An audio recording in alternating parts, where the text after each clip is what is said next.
From my perspective, guys, we said in the very beginning that our goal was to put a team on the field that our university and the people associated with it would be proud of. And while winning was a critical part of that, it was also a matter of effort. I think we gave a really good effort on Saturday night. Hopefully, Coast Carolina was proud of what we did. As far as the game itself goes, certainly we as a team were delighted with the win. Certainly I, as a head college coach for the first time, was certainly excited about that and emotional and proud of that. I recognize one win is just one step in a long journey, and I very much recognize that. I believe our team recognizes that. And there were a lot of things that we can improve upon, one of which was the number of penalties we had. For the last 5 years, we've led the league in penalties and the most penalties, and that's something we certainly got to turn around. We had about 70 yards of penalties. Most of those, I think, could have been prevented. We've got to show real improvement along those lines. And from a defensive perspective, we gave up too many big plays, and we gave up too many big plays kind of when it counted. We could have been, I could have been a little bit more aggressive on that last drive before the half where A&T scored to potentially change that up. Talked to Clayton about that a little bit afterwards. We both agree with that, but we're being conservative. We want to force them to make the big play. They made the big play. We probably should have been we seldom stay in the same thing for too long a period of time, but we probably did that at the end of the half. I think that's something we can improve upon as well. There were some things that we clearly got to improve upon as far as our special teams go. But when you look at the pluses, I think we had a lot of them. I mean, we had guys that had record performances as far as their career goes. Aramis did a good job at quarterback, and I know when you talk about the record, he had a career record in terms of passing, but what Aramis really did that was outstanding, he made good decisions in terms of when he was supposed to actually run with the ball. And when he ran with the ball, he ran hard. He was aware of the first down markers. He knew what he had to do, and that is part of the reason why it opened up the passing game for him. So it wasn't an accident that his running gave him his career day as far as passing the ball goes. And there's a combination and balance there that puts a lot of pressure on the defense.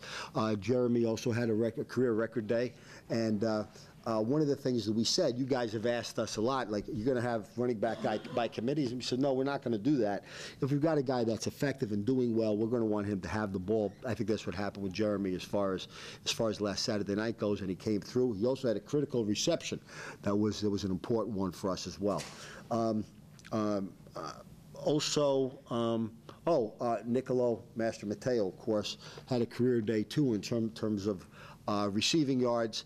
He had a couple. He's a quick, good, tough kid. He's not a very, very big kid, but he's a straight A student as well. He's one of those kids that you kind of want your son almost to be like. I don't mean you want to look like him necessarily, but his commitment to the classroom and his commitment to his responsibility and his work ethic as a football player is outstanding.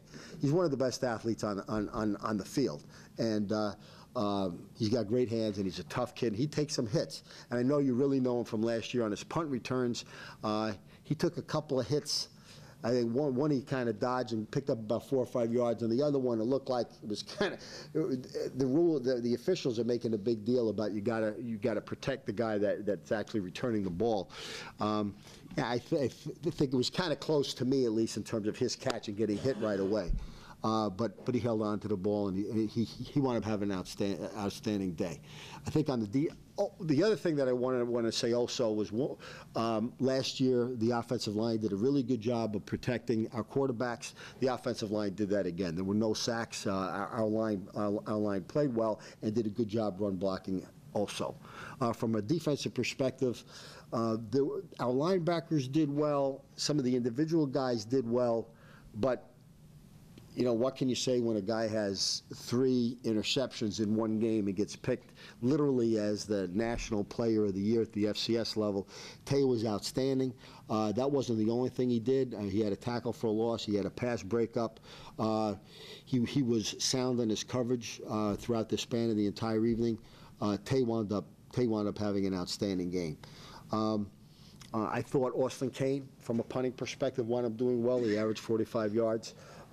And if you remember the punt that he put out of bounds, that he put into the end zone, that was like this far on the other side of the pylon. Had it been this far on the other side of the pylon, it would have gone out inside the 1. But he didn't get that one. I thought our coverage on punts was also pretty good. We had our own players of the game. Tay was the defensive player of the game. Jeremy was the offensive player of the game, and a number of guys could have gotten the offensive award. And then Trey Henderson was the special teams player of the game. And we also, our team recognizes that we're not going to be effective on game day if we don't do a really good job of giving ourselves looks throughout the span of the week. So we pick a couple of guys that we call shot players of the week because they help give the offense and defense and kicking teams really good looks throughout the span of the week in practice. And that was Hop Henderson, and the other one was John Masley. So both of them got that. We also announced our captains for this week. It's going to be Tay Johnson. It's going to be Johny Hartsfield. It's going to be Trey Henderson. And it's going to be Pat Williams. You want me to just talk about Furman? Before I go to Furman, any other comments or questions you have of me? Hop is D'Angelo Henderson. His nickname is Hop. If you watch the way he runs, like in practice, he hops around. I guess that's where he got it from, because that makes sense to me. Before I go on to Furman, do you have any questions as far as last week's game go? I covered how the university felt. I covered how the team felt. I covered how I felt. I talked about the players of the week. I talked about our offense. I talked about our defense. I talked about our special team. I talked about what we did and what we didn't do well. Come on, you have anything tough? Were you disappointed that you didn't have to make any big-time decisions in that first game because you guys were, ahead the whole way? Well, number one, I wasn't disappointed. No, I wasn't disappointed. But we never felt as a staff, I don't think. I mean, we knew what we were doing, but having said that, up by 2 touchdowns, had we stopped them cold at the end of the first half, I think there would have been, and then came out and did what we did, drove down the field, and we would have been up by 3 scores. The defense would have done a pretty good job other than the first drive of shutting them down. I might have felt a little bit more comfortable there. But the first time together, we talked about this in the spring, guys. We've got a brand new staff with a brand new offense, a brand new defense, and a brand new kicking game. And our guys have to learn all that stuff, which is new. So we only have 1 game under our belt. And going into the first game, it takes a year or so to really understand what you're doing and get that where you want to get it. So there's always there's a greater possibility that you're going to give a bigger place in that situation. And A&T, we talked about it last Wednesday, have really good athletes. They could certainly come up with a big play. So their ability to come up with a big play and us to have a breakdown, the possibilities of both of those things were going to happen were very, very real. I was never able to kind of relax with that. I might have felt a little bit better had we been up by 3 scores, had we stopped them at the end of the half, and assuming we still got that score at the beginning of the third quarter. But I never felt, oh, good, we're okay here, until, like, literally a minute or 2 to go in the game. Anything else? Unless, first road game. Well, does anybody else have a question, though, first? Okay. Furman? First road game here. Yeah, first, let me address the way we handle game weekends, regardless of whether or not it's a road game or a home game. We try to be as consistent as possible. So we talked about the commitment that our guys have to be able to make to their studies, and the fact that we inherited a lot of guys that had some serious academic issues. So we're going to do everything we can for nobody to miss class on a Friday. So what that means is we're going to keep the same routine. We're not going to stop along the way. We're not going to go someplace else. We handle ourselves pretty well when we're here. So unless it's a really long trip, our guys are going to finish class. We're going to have our meetings and a walkthrough. It's going to last about an hour and a half. We're going to do that on Friday. And then we either have a team dinner together, or we get on the bus. So that's what we're going to do this week. We're going to actually board the bus around 5:30. We'll stop about halfway along the way to take a 15, 20-minute stretch break. Then we'll get to Furman probably around 10:30-ish, 11 o'clock or so at night. But that'll be the same routine that we're going to have every week. So we'll be pretty consistent in that. All our guys will know that. Their families will know that. Our coaches will know that. And that helps us, frankly, with our organization and preparation. As far as Furman itself goes, they're a good football team. They have done well in the Southern Conference. I thought Sanford played pretty well in the game that they had against them. I thought that game could have easily gone either way. Had the game gone into another 5 or 6 minutes, I think, frankly, what happened in the game, you had Sanford scores, then Furman comes back, then Sanford scores, then Furman comes back, Sanford scores, Furman comes back, and Sanford had the ball at the end, and they wound up scoring. It was a very evenly matched game. If you look at the statistics, it was very, very evenly matched. The game, like I said, could have gone either way. Offensively, they've got a good, solid, they are well coached, they are strategically sound, they're fundamentally sound. They don't just run power football, they do a lot of double teams, a lot of cross blocking, a lot of pulling, a lot of traps. Much more than, let's say, what A&T did. So we've got to make sure the defense is going to be ready for that. Their running back is really good. He was certainly very effective last year. He was impressive last year on film. And he's a good running back. He could hurt us if we don't do a good job with our run fits. And the run fits are going to be more of a challenge because of all the crossing and pulling that takes place up front. That we haven't seen that much of so far. The quarterback, I recognize the new quarterback, and I recognize he's a local kid, but I thought he did a pretty good job of running the ball when he had to. I thought he did a pretty good job of play action, not so much as pure drop back, but his play action when he was in the pocket, of play action when he was attacking the perimeter. He was pretty effective. He was pretty effective. I wouldn't underestimate him at all. From a defensive, they've got a good athletic linemen. Their 2 tackles, offensive tackles, are very good. The center and the 2 guards are smaller, but they're smart, and they've adjusted to that size. That's why they do a lot of pulling and moving with them. And they're very effective at that. From a defensive perspective, they operate out of an even front. They'll shade the center and cover the center up. Sometimes, certainly, we don't see that a lot. We got to be prepared for that.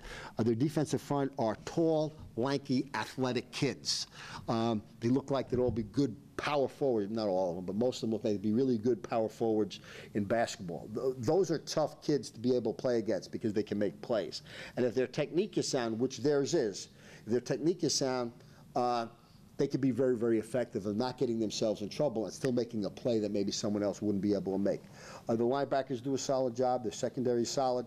The kicking game's solid. You know, it's going to be a real challenge for us. It'll be a real game for us. We've only had one game so far this year, so that's what we know about them. And we talked about this, guys, last week a little bit when you were asking, you know, making comparisons to A&T a year ago.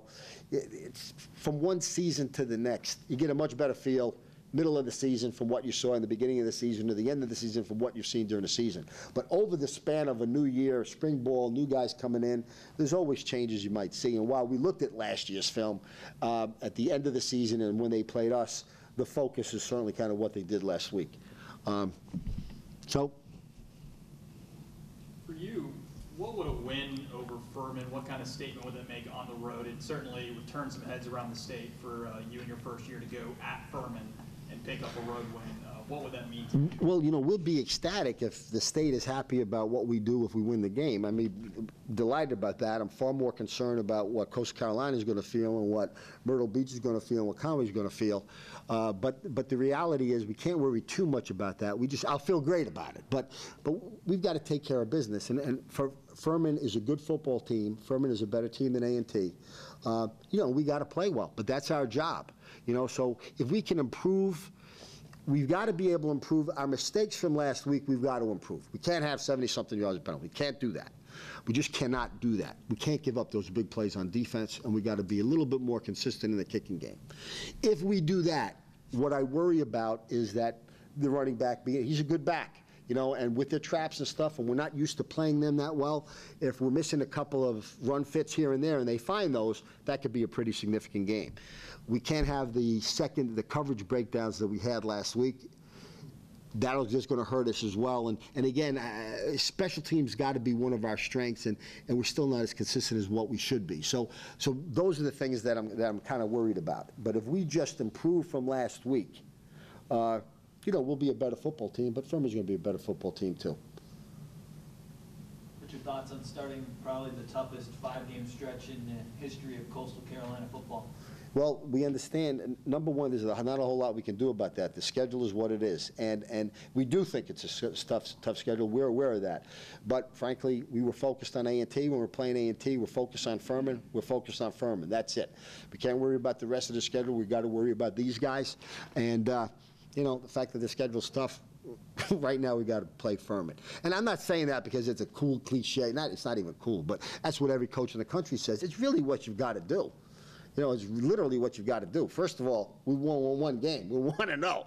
This is going to be a serious challenge. We can't be worrying too much about the schedule. We got to play this game. Okay, you want me to talk about it? Well, we're definitely excited about Furman. It's going to be definitely a better opponent as far as offensive skill. They're good at what they do. Their offensive linemen, they're good at getting second level and cutting and chopping us down a little bit, but I think we'll do well. What on tape about their quarterback? He's from Conway here, so a lot of people, kind of care about him a little bit. What kind of, he had 3 interceptions last week, but, what kind of stands out about Derek? To me, he fits their system.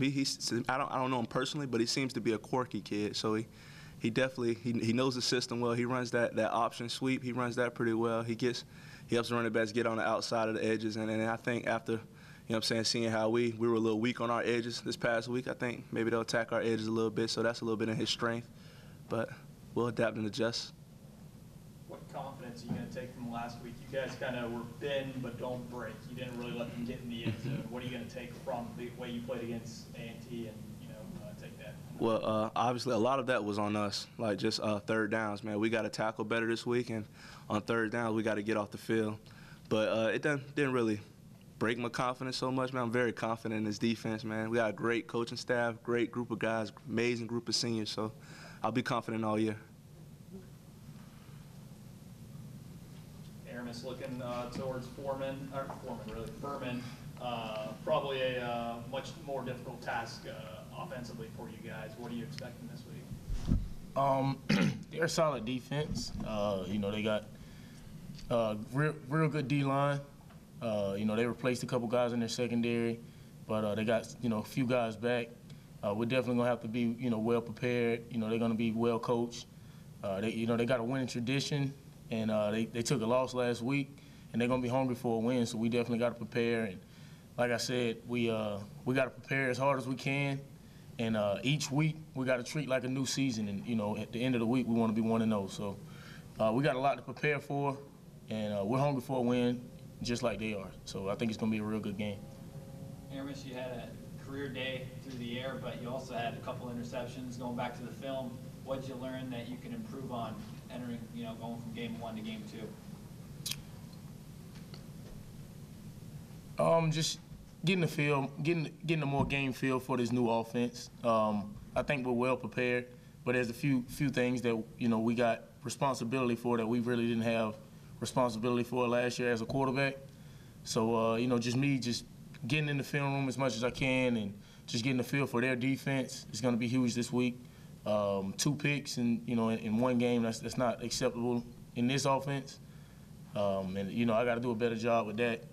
But some of those guys just made great plays last week, and I can't take the credit for throwing for a career high. Nicolo, he had a huge game. Some of those other guys helped contribute as well. For both guys, there was so much curiosity going into last week's game, the first game with Coach Moglia. What's the response been this week after you had a pretty solid first effort, just from people on campus or friends or whatnot? Well, I know a lot of people. A lot of people were kind of disappointed in the Coach Bennett thing. Coach Bennett was a great guy, but things happen, and we have to move on. And our number one goal is to win ball games. I think some people wanted to see Coach Moglia fall on his face, and some wanted to see him succeed. Personally as a team, we want to win ball games, and we want to see Coach succeed. I mean, he's done everything we've asked of him. He's made it feel like a family environment. We love him here, and we want to do as much as we can, and we want to get as many wins as we can for him. I think it was a positive response. I mean, I've been going places, and I've had more people talk to me in last couple of months than I've had all year. I mean, 3 years I was here, so I think it's definitely been a positive impact in the community. A lot of people have been telling me to score. I didn't remember what the score was, so that's different. But I think Coach Moglia's going to do well here. He's going to have a great career here. He's a great guy. He's building an amazing team. He'll do well. Aramis, last year the Furman game was maybe y'all's best win of the season. You you guys put together a pretty complete game. How much are you going to draw from that game last year going into this Saturday? Well, they're doing a few new things on defense. You know, a few new things that we have to attack. Last year was a good win for us, but it was their first game of the season, and they, you know, continue to get better as the season progressed.